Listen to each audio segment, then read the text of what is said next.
अस्सलामुअलैकुम दोस्तों, आधी रात गुजरने के बाद इस वक्त की सबसे भयानक और सबसे बड़ी खबर निकलकर सामने आ रही है।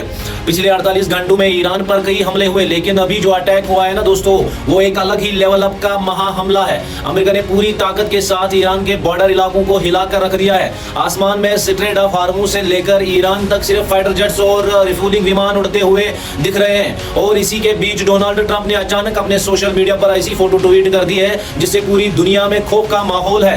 चलो भाई, आज आपस में बैठकर इस भयानक आधी रात वाले तांडव का पूरा पोस्टमार्टम कर दें। वीडियो को एंड तक देखना, क्योंकि आखिर में जो सडन डेथ की खौफनाक वार्निंग है वो आपको हैरान कर देगा। देखो भाई, पहले क्रोनोलॉजी को समझो कि हमला कहां हुआ है। यूएस सेंट्रल कमांड सेंटकॉम ने खुद इस बात को कंफर्म किया है कि उन्होंने ईरान पर ताबड़तोड़ हमले किए हैं। अमेरिका ने ईरान के इन बॉर्डर इलाकों पर बम बरसाए हैं भाई।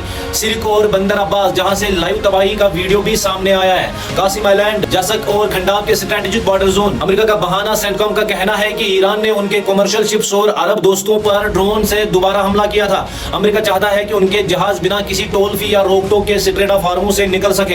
हद तो देखो भाई, उनका एक पुराना सेंटकॉम कमांडर तो यहाँ तक बोल रहा है कि अमेरिका चाहे तो ईरान की खारग आइलैंड पर कब्जा कर सकता है, फिर ईरान को हमारी सारी बातें माननी पड़ेगी। भाई, जब एक तरफ ईरान पर बमबारी हो रही थी, ठीक उसी वक्त डोनाल्ड ट्रंप ने दुश्मनों को डराने के लिए आसमान में उड़ते हुए फाइटर जेट्स और जंगी जहाजों की फोटो ट्वीट कर दी। इस पर ईरान के फॉरेन मिनिस्टर अब्बास अराची ने एकदम गुस्से में ऑफिशियल बयान जारी किया है। उन्होंने साफ बोल दिया है, जो भी अरब देश के हमले में दुश्मन अमेरिका की मदद कर रहे हैं वो सुधर जाएं, वरना जब हम पलटवार करेंगे तो तकलीफ बहुत ज्यादा होगी।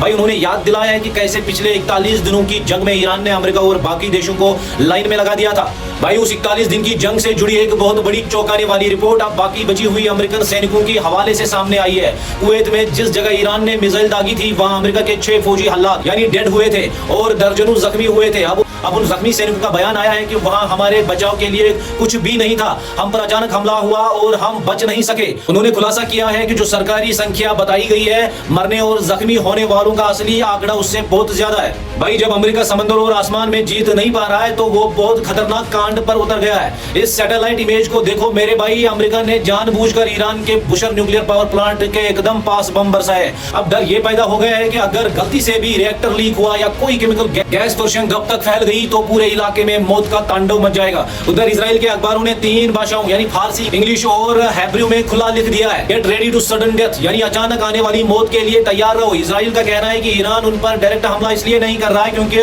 उसे पता है कि अगर ऐसा हुआ तो अमेरिका तुरंत नेतन्याहू को ईरान पर चढ़ाई करने का ग्रीन सिग्नल दे देगा। भाई, कहानी में एक और ट्विस्ट है। जो अमेरिकन नेता हाल ही में मरा है, उसने मरने से ठीक पहले डोनाल्ड ट्रंप को फोन किया था और बहुत नॉर्मल आवाज में कहा था कि मैं सऊदी अरब और इजराइल का नॉर्मलाइजेशन यानी दोस्ती करवाने के बहुत करीब हूं, लेकिन अफसोस ये वो दोस्ती अपनी आंखों से देख नहीं पाया। अब सबसे बड़ी टेंशन की बात यह है दोस्तों कि एक्सपर्ट्स दावा कर रहे हैं कि आने वाले दिनों में हमले और बड़े होंगे। अमेरिका अब सिर्फ दूर से मिसाइल नहीं दागेगा, बल्कि ईरान के अंदर ग्राउंड ऑपरेशन, जमीनी जंग उतरने की बहुत बड़ी तैयारी कर रहा है। मेरे भाइयों, हालत अब बिल्कुल आखिरी युद्ध वाले बन चुके हैं, जहां दुश्मन ईरान के न्यूक्लियर प्लांट को तबाह करने पर अड़ा है और ईरान जमीनी मोर्चे पर टक्कर लेने को तैयार है। आपको क्या लगता है मेरे दोस्तों, क्या अमेरिका सच में ईरान के खराग आइलैंड पर कब्जा कर पाएगा और क्या ट्रंप का ये जमीनी ऑपरेशन शुरू होते ही तीसरा विश्व युद्ध छिड़ जाएगा? अपनी राय कमेंट बॉक्स में जरूर लिखना, वीडियो को ज्यादा से ज्यादा शेयर कीजिएगा। मिलते हैं नेक्स्ट अपडेट के साथ, तब तक के लिए मेरी तरफ से आप सब लोगों को अस्सलाम वालेकुम।